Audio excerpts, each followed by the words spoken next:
Alright guys, Kenny here. Good morning to you. It is a cold day. It's about 25 degrees out here. It's pretty cold. Wind's blowing. Anyway, when you are labeled as a Mr. Fix-It, people will drop off everything in your driveway and say, hey, can you fix it? So one of my customers called me up, nice guy, and he said, can you fix a shop vac? So what's it doing? He says, well, it's blowing all dust and stuff out the exhaust. And I'm like, okay. He goes, it's not sucking, it's blowing. I'm like, okay. So he dropped it off, and it's a 3.5 horse, 9-gallon Craftsman shop vac. And I'm looking at it, so it looks kind of familiar.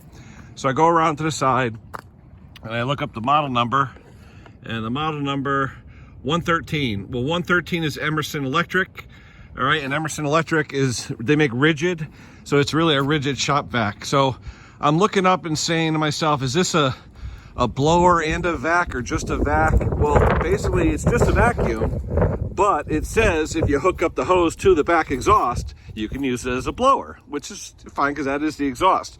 And I'm saying, what's his issue?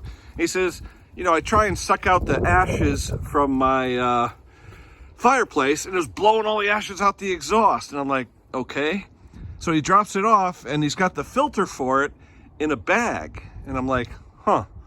Well, if you suck stuff in without a filter, it's gonna blow out whatever you suck in, because the filter is what traps all the particles. I mean, right? That's the way I understand it. So anyway, he brings me a filter that's all full of dust and everything else. So I blow out, it's a canister filter.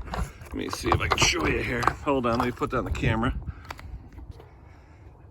All right, it's a canister, it's a little pleated filter, okay? But it wasn't installed, all right? It was basically just no filter, and you use these without a filter when you're gonna suck something wet up, because you can't suck wet through the filter, clogs the filter.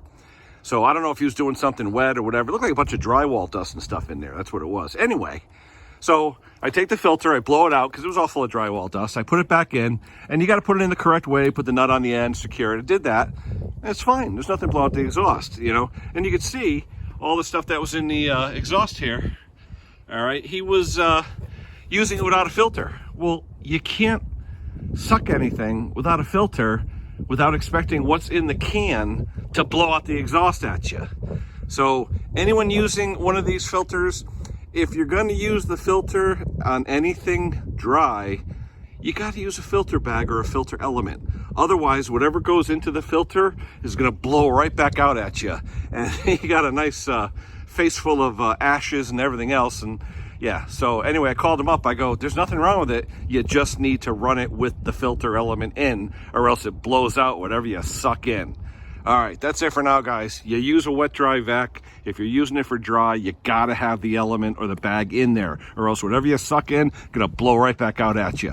All right, Mr. Fix-It here, Kenny, Ken Small Engine Repair and Shop Vac Repair. There you go. All right, guys, we'll talk to you soon.